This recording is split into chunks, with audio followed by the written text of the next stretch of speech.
Well, if you've ever had a kitchen you need to remodel, but you don't want to actually tear it out and rebuild the whole thing, this is a great opportunity to show you guys what you can do. I'm just going to change out all the drawers. I'm going to change out all the doors. This crown molding is going to go. Those hinges are going to go. And this actually has an interesting 1.25" overlay. So I need to actually use some different hinges. There I've got no dividers on some of these, no partitions. Some have them, but some don't. So I'm going to have to use brackets for the drawer slides. That's all my gear ready to go.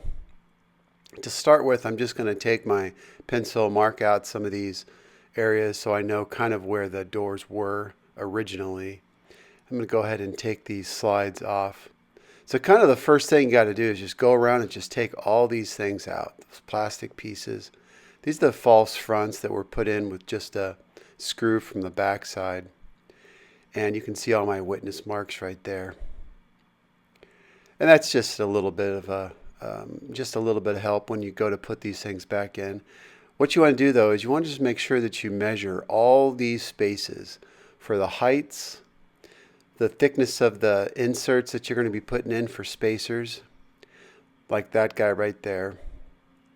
As you can see, I'm nailing this guy in, and I'm actually angling these nails so that it doesn't go through the 2 pieces of 1/2" melamine plus the 1" spacer. And I'm using a 2" nail, 16 gauge. And make sure that you put the blocking where the screws can get to it. And it's a real good idea to pre-drill your holes. These guys are different because I don't have the partition to connect to, so I'm going to connect to the back. But how I figure that spacing out is the height's the same. I'm going to use my block again. And then what I'm going to do is measure this distance. So that's 18 inches. I can put this guy on. We'll let that set just like that. And then after I secure the front, I will figure out that width on the back.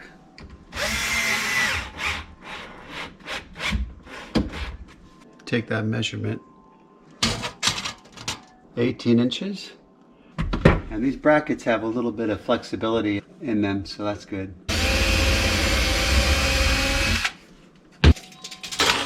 Let's check this. It's good. Okay, now for the other one, I'm going to measure from the far right side, and that's 21 inches to this front. So when I put this slide on here, I'm going to go back and then measure, make sure that's 21 inches.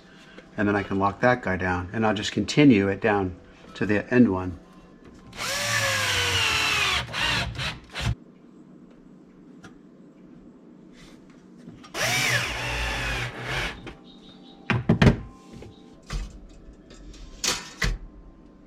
All right, that guy's at 21. And you can see the other one is at 18. Now here's the thing. The mechanisms back there have lateral adjustment. So when you can, these things have a little movement side to side. This is fixed, but these ones have movement side to side. All right, that's good. Now I can take this measurement. Boom, just continue on. Okay, this is exactly what it needs to be. Just a hair under 18 inches for this front, and it's exactly what that is. I take this spacer out. So let's see how these fit. Again, we're going to use this spacer for these drawers too.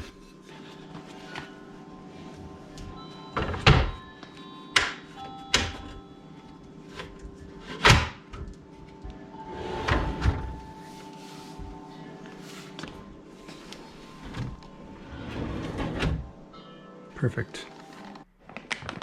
All right, I've got a massive bag here of 70 or so hinges. I'm going to go ahead and start installing. Of course, I got to take all the strapping off these doors. And on these big ones, I'm just doing standing up. It works out pretty well. The key right now is just to make sure that I get them all in the right spots. Check for any cracks or blemishes on the doors. I had to raise up this shelf because it was catching right in the middle of the hinge there, so it didn't quite work. So I just raised or lowered the shelves accordingly. And get these guys at the correct height, I used a square, and just made some marks on the face frames so I could figure out where they needed to be. Now, as I said before, this is not going to be a typical situation where the shelves are going to be in the way, but in my case they were. As you can see, this is a big job, and you got to have a bit of a system in order to make it work.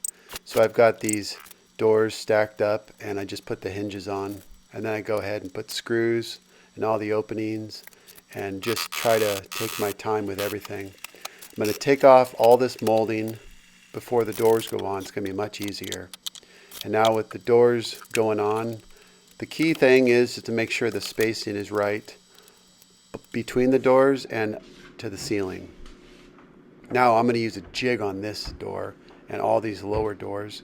I got to make sure these doors are perfectly at the right height because they're going to affect all the drawer fronts down the road with my spacer blocks. Now I'm backing up all these holes with a block of wood.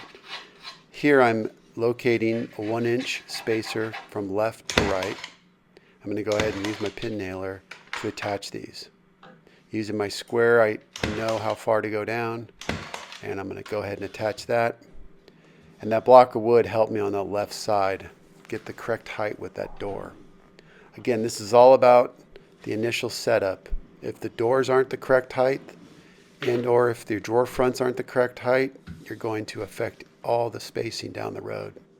So now I have to do the bottom one, and I've used a block of wood to align the bottom, and I go ahead and pin it in place. Obviously I'm angling the nails so that they don't go through the box. I'm using 1 3/8 nails. As you can see, I'm using my 1-inch spacer. That happens to be the perfect spacer for everything. They had a 1-inch space in between all the drawer fronts. Using the pin nailer works really well in this situation. I don't have to worry about the painting because it's going to be done afterwards. Obviously, if these drawer fronts were already painted, I would not be using the pin nailer. Now, with them pinned in place, I'm going to go ahead and use 1 1/4 inch screws to fasten them. Using my jig, make all the holes for the handles. And before I drill all the way through, I'm using a block of wood to back up the hole. And now, of course, attaching these guys is pretty simple if you have the correct screw length. Unfortunately, I didn't have enough, so the handles came with these breakaway screws. I really don't like these things. They're kind of a pain to cut, but it is what it is, so I'm cutting them. Thankfully, I only had to cut like 6 of them, so it's not too bad. He did not want this to be in the new kitchen. He wanted this to be out of here, so I'm removing everything carefully and getting rid of it. He wanted just a fixed false front. And we elected not to put handles on the false fronts, so to not give people the illusion that they could pull on it and something would happen. Of course, the finishers are going to be caulking everything when they're painting it. And although we didn't put a new box in for the pull-out, he may change his mind down the road. I'm sure he will. We're just going to use it this way for right now. Now, before I leave, I always want to make sure that I clean out all the drawers because there's wood chips everywhere. Obviously, the floor as well. All right, let's have a look, see how this thing turned out. I think it looks really good. The reveals are all very, very consistent, much better than they were originally. The only thing is the shipping containers out at sea have all my crown molding, so unfortunately it's back ordered. We're going to have to be waiting for that. We'll do that later, as well as the granite. That's going to be done soon, and then the painters after that. So hopefully the crown molding will come in just before the painting's done. That will be nice. Now, one also thing I wanted to note is that the hinges I used, these are economy hinges, but because this has 1 1/4 inch overlay, I had to use these. They're not my favorite, but they are working just fine. Also note that this is maple and the frames are oak. The painters are going to be filling a lot of grain before they paint, so to cover up a lot of the grain. So I have everything cleaned up, vacuumed the floor. It's very important to me. I also want to check the doors too and make sure they all shut properly. With a little bit of an adjustment, all the doors are operating very nicely and they're nice and flat. These are great doors. Now you see that little hole up there? That was exposed. As soon as I pulled off the crown molding, we noticed it. We're going to use a little Bondo and we'll clean that up. Okay, so I was here for 2.5 days or so doing this job. And as you can see, everything came out really nice. The key with something like this is you have to know your limitations. Obviously, if the cabinets are in bad shape, this isn't going to be a very good option for you. But in this case, the cabinets were great, so it worked out really well. I was very pleased. All right, would you believe this is the morning after just finishing that job and still have the pantry doors that are in the truck there. But I can't believe that I was able to get all the doors from this job, including the false fronts. I'm just blown away. I could get this in my normal barrel without the lid being too far up even. So I'm not really sure what I'm going to do with the pantry doors. I think I'm going to have to cut them in half, put them in the next week's barrel, but it's great. I don't have to go to the dump. And he's keeping the drawer boxes for something, so that's awesome. I am very pleased with that. Well, hey, thanks for watching. I really appreciate it and hope you enjoyed it.